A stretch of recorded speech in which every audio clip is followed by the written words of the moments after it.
Well, we can officially confirm the worst thing that's ever happened in Detroit Red Wings history. Ever. Ever. Ever. Above the Dead Wings era. This is where I'm at on it. So this is the worst Um, since the Dead Wings then? man, I've seen some shit over my years, man. This is probably the worst. I know I'm being over the edge, but no, we signed him. Yeah, exactly what you said would happen. I'm not happy about it, and I won't be happy about it. I'm gonna kick and scream the whole next season. I'm Josh. I'm Chris. This is Wingscast. And Jeff Blashill for 2 more years in Red Wings land. Well, we don't know the term officially, do we? Stevie didn't announce it, so it's not official. Steve said he wouldn't comment on term, right? So That's his new policy. yeah. Well, he announced his term on John Cooper, right? So yes, this is new policy. fresh policy here. Oh my god, dude. But so it's I forget who reported on Twitter. It's been like a little while. We've been off for about a week and a half, and but on Twitter it was reported it was 2 years. I took a vacation as soon as they signed him. I'm like, I can't be here anymore. Yeah, Josh left the state. I left the state. It's done. But so 2 years. I mean, I guess there is a silver lining that Billsman's gone, right? So we don't have to watch that. Was he fired? Was he just, hey, we're just gonna say this? That's something that drives me crazy about this whole thing now is that no one gets fired anymore. Like it's always, we mutually agreed that to part ways. Yeah, like Torts got fired. Let's just agree to that. He got fired. I don't know. I don't know if Torts really did or not. His PR person got it out first that he told the GM that he wasn't coming back. So, I mean, who do you believe, right? I don't know. I mean, just stomped it. Yeah, the thing is, you stomp into the office, like I'm done. Yeah. I've seen enough here. I've seen enough in Columbus, Ohio. Yeah, I've seen enough as a head coach in the NHL making a bunch of money. Mm-hmm. I just don't want any part of it anymore. Yeah, this is odd. I don't think that's what really happens. I don't know what happened with Bilesma. I don't know. I couldn't even imagine. It had to be the power play, right? I'd have fired him. Well, according to Stevie, now we're in new policy land, though. It was, he really wants to be a head coach somewhere, so he left. Where? I don't know who watched that power play and said, man, this is the guy. This is him. Former Stanley Cup winner. Yeah. But anyway, so Billsman's gone. That's cool. Blash back. Huda's back. Slatch goes back. Which I'm disappointed in that as well. I really don't. I'm not actually. I think the goalies have been very prepared the last 2 years. I think the goal play has been very good. I just don't think you can fault the goalies at all right now. And I think both of them played very well. I think you throw money at the Islanders goalie coach with Trotz because he brought him over from Nashville, and that guy made Pekka who he is today. So, and he's worked with Grice. So, I mean, if you're looking, I'd throw some more money at him and see what happens. I just don't think you can right now say the goaltending is a problem that should be like if there's a season it was though, right? It got better as the year went on. It did. Yeah. If Bernier doesn't get hurt, then right, probably have a better. Yeah, you might have a better record, but at the same time, like if there's any squeaky wheel right now, it's not the goaltending. It's not. I agree. So there's a lot of squeaky wheels on this train. Yeah. So anyway, Blash 2 years. Man, I just term. What do you think of term? I think it gives them a chance to maybe keep, unfortunately, doing what we're doing and seeing if it, makes a difference. Maybe it's interesting, and we're going to talk about the press conference in Stevie's press conference in another video in totality. But man, he really railed against our offense. I mean, if you want to paraphrase it, the offense sucked, and Stevie said it. So we need better. But he said we need better players. He went out and got Vrana, which was clearly made that clear. Yeah. It made it clear that we need better players, which is alarming, and kind of soothing because I know he's going to take care of it. But with that being said, it's a bailout for Blash. It just makes Blash look better than what it. That could be. But then again, you look at the end of say 17-18, right? Or I'm sorry, 18-19 season. Okay. Where, Larkin 30 goal scorer, Athanasiou 30 goal scorer, and all of a sudden they fell off a cliff. They were just bad. They were terrible in 1920, and Larkin was not any better in 2021. So I mean, maybe I hope that's not what happens to Vrana. He's the most interesting player to watch on the team right now. Best player on the team. Oh, he's the best player on the team. He'd be the best player on the team even if Mantha was there. I agree. So Mantha fell off, man, and he got a glimpse of that playoff hockey, and he just kind of turtled. Yeah, he hasn't done real well in the playoffs for Washington. Obviously, because Washington's out. Oh, yeah. So, but yeah, I mean that was a great trade. I just hope that we don't see we know you can score goals, so we're just gonna work on your defensive game completely for the next rest of your Yeah, contract, completely ignore everything else except everything defense. else. Yep. I like the 200-foot game. Verona said he wants to be a 200-foot player. Whether or not that came from him or Blash, I don't know. I don't know. Stevie said he wants Larkin to be a complete player too. I So think we could Larkin. just assume Larkin's not going to score 30 anymore, right? I think after watching him the last 2 years, I think you have to. I think you have to Yeah. think that 18-19 season was the peak for his offense, and that's you can listen to all these platitudes about well, we want offense to come organically through playing the right way and all this stuff. But when in Eiserman's press conference, he literally talked about the offense over and over that offense has to come, and it's not. And I mean that's basically what saying like sure you need better players, sure you need guys to step up, whatever that really means, right? I'm sure like the guys aren't sitting in the locker room saying like well, until Eiserman tells me to step up, I'm just gonna keep not. Like these are NHL players. They want money. They want big contracts and long term, and And they they're want to they're not win while passing it doing up. it too. And they want to score 30, 40 goals at a Yeah. time. So it's not like these guys are just I could score a goal, but I just don't feel like it. Like that's just not what's happening here. So He it's definitely system and definitely system. and just Power play. the well yeah It's the power play was everything. horrendous. It's everything. Yeah, it is. It's everything, and we play like Blashill's system is to play scared. Well, like you said earlier in videos, he plays like turtles in the third period when we're up. It blows my mind, man. Step on the gas. I don't You're not going to get a good feedback from players if you're just here to turtle. It would drive me nuts. It would drive me absolutely nuts. When I play anything competitive, I'm not looking, hey, let's just shell up here, you know. Yeah, yeah, I'm looking, hey, let's step on their throats and get out of we here. scored enough goals for the night, guys. We're just Pack it gonna in. just pack it in. 0-3-2 trap. That's it. That's all we're doing. Yeah. Jesus. You know what? Well, it's not even that. It's not that drives me crazy. I mean, that does drive me crazy. Let's not lie about that. It sucks to watch, but it's It's what Barry it's Trotz playing. plays. It kind of is, but It, Trotz at least has the guys that he lets go. Blash doesn't let anyone go.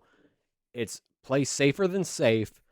Don't risk anything, mm-hmm, and pray to God you get a break and can score a goal. right. We Don't don't. rely on goaltending. Yeah, like we don't have a guy like on a change. If a guy carries in, I mean, Larkin did a ton last year that he carried in on a change, and instead of holding the puck, waiting for the change, trying to set up, he got to the goal line and shot the puck at the goalie. No one in between them, just And then throwing the 3-on-2 puck back, away. 2-on-1 back. And a Throw, bench minor because we can't change lines properly yeah, with this coach for some reason. yeah. Jeez, That killed us. It kills you. It kills the morale.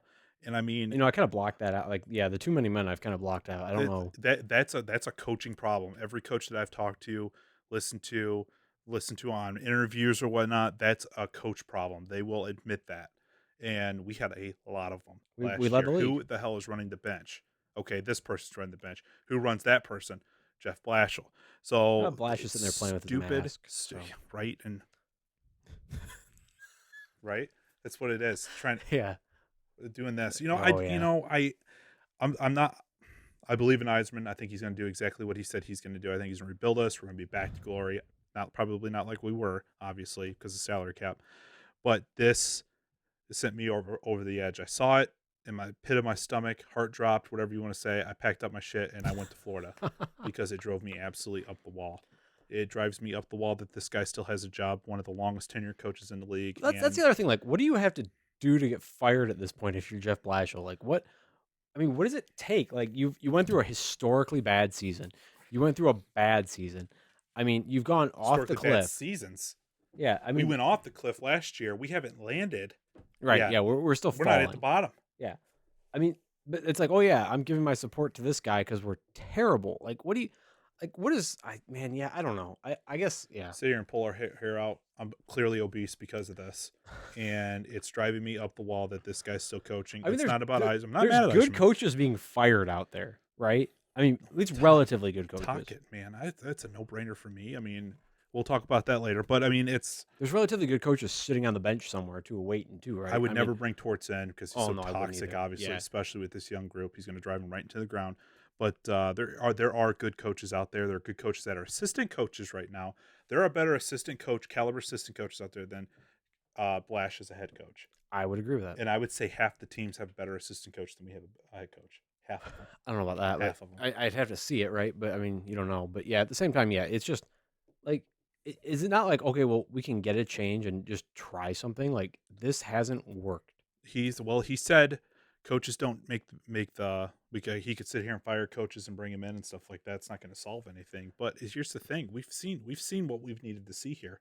Every time the difference between Babs and Blashill, besides experience, obviously Babs obviously had more experience, but the preparedness was absolutely black and white. I felt like we were prepared every game, but then something would happen, we'd lose that game with Babs, and Babs would play Glendenning for Helm for 30 minutes and sit Datsuk for Datsuk Yeah. pay 15, But that's Well, that's here's my my thing, thing. Like, okay, so Blash and Babs have basically the same ideology of coaching, and they right? talk the same. Yeah, and they talk the same. And Babs won one cup, and Babs was twice the coach that Blash is, right? I mean, Man, that was a good team in '08 too. it was well, yeah, but you had '08, you had '09. I mean, Mhm. you had We were in the playoffs this year, and we were in the running every single time. Our window was open from what 97 to '08, '09. That's 12 years 11, of window right probably there. 11. 11 years. 11's probably when it. Well, we got swept in New Jersey, Yeah, and then that's probably when we traded for Shanahan, or no, before the year before that. But yeah, from that New Jersey, even the 93, Shanahan trade 94. was what really opened the window. I mean, I guess the window was open, but that's what put us over the top. Yeah, okay, yeah, that right there. But I mean, that's a long window to have open, no salary cap, and even with Sederberg and Datsuk, I mean, there was Lindstrom. we had in Lindstrom, we had some really good key players on that team, really good guys that kind of filled the gap. This team does not. They have guys, two or three, maybe four guys that are really going to fill the gap. The rest of them are sitting in Sweden, AHL, or in Russia, Yeah, but wherever. the guys we have here, outside of maybe Vrana, if he stays long term, we don't know. That should be his first order of business, really, right? Long term Vrana. Yeah. I mean, I seen a lot there. I couldn't believe the stat when it was highest goals per 60. I think it was 5-on-5 Mm-hmm. in the NHL. Second highest was Vrana after Matthews. So I mean, that's hella company right there. I mean, if yeah, Laviolette couldn't play with, who couldn't coach him really, which it doesn't surprise me. The guy's a hard ass too. There's a lot of like big names on that team though too, Well, right? Ovechkin's got what, 3 more years? No, Ovechkin's this is UFA for Ovechkin Well, right no, he's now. going to sign. He said he's Well, going yeah, to sign. yeah, he's gonna sign. I don't So know how three many more years. years, That guy but can still play though. So he's top. yeah, He's elite. he's a beast. So, no, Anyways, back to try to get back on topic here. So yeah, Blash, are you okay with this? I mean, we're not going anywhere soon. Like, does this kind of well, here we're going to get to a point where we're competing, and then he's obviously not going to lead us to the playoffs. So, I mean, I don't think he makes it past this next term, right?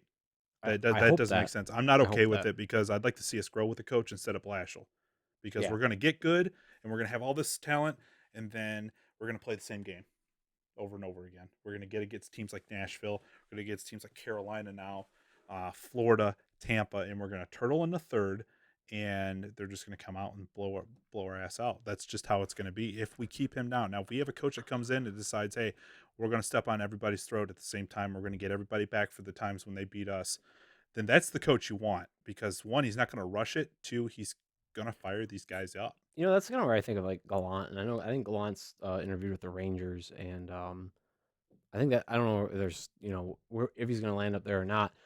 But like I always go back to you look at the Vegas expansion draft and you look at all the people talking about it like the day after, like a couple days after, like the players that got taken, and everyone thought like, wow, that's going to be a terrible team. Mm-hmm. They're built to try to sell off some players this year, at the deadline, and then actually try to build a team overall. Like we say rebuild here, but there it's just building because it was first year, right? Right. And then you have Gerard Gallant step in and take them to the finals. And they've been a perennial playoff team ever since. Now that And that's Gallant is nowhere going to gone, stop because they're a young team, man. I think, right? They're a uh, pretty young team, middle of the road. they're That maybe window's open. They came in, the window opened right away. well, that was on the coach though. I think the coach had a system, and the players bought in, Yep. and they've just been on a roll ever since. Because you look at all those people, like everyone thought that was a terrible team, bottom three in the league, No never six still going playing. anywhere, and yeah. Oh no, now they're just they're annually in the playoffs, and they went to the Stanley Cup the first year. Good But, team. Very good team. Very physical. I like the way they play. but that's DeBoer over there. Don't even get me started, man. That's a big problem for me too. I don't like that guy. but anyways, but there's my point though. Like everyone thought they were bad, kind of like everyone thinks that we're bad, and we are on paper, but they were on paper too. like, does a coach really help us more? I think, like, the right coach could, The right coach could, and then and maybe that's Gallant. I don't think it is. I Comes don't in, inspires these guys. I I don't know, but there is a culture issue in that locker room right now, and I think Verona being away from it, coming in and doing as well as he did, just wasn't subjected to it, right? could be. So he just needed new There's a lot scenery. of good players out too, though, right? I mean, That's true, but I mean, man, there's going to be a lot of moving pieces next year. It's I think and we're gonna see some movement. But big anyways, movement. Blashill back. 2 How years sad are that you? we don't know. 1 to 10 sadness. I'm -5 on sadness. So if one's the sadness, One's then okay. So if one's the I'm saddest, as sad as it okay, so can you're be. past. I know people want me to go on a tangent about this. I'm not going to do it because I'm going to save it for next year when Okay. we're complete ass again. And we got all this talent with Verana, Burt, and all them guys. Rask coming to his own. Sider's going to be up. Raymond might make the team. I mean, we're going to have all this talent up, and then we're just going to be terrible because everybody's got to play 200 feet. And if you're playing 199, that's not Jeff Blashill hockey. Well, as long as you play the first 100 feet, you're okay. No, you got to play 200, actually 250. So you got to play outside the board. Just that's where we're at right now, and I'm losing my mind. So I am not happy about it. But trust Eiserman. I'll agree with Trust Eiserman. I was ready for this. I expected it to happen, and here it was. But I don't have anything else. I'm good. Um, Blood pressure's high enough. I see that. Like, comment, subscribe. Check us out, wingscast.com. We'll see you guys next time. See ya.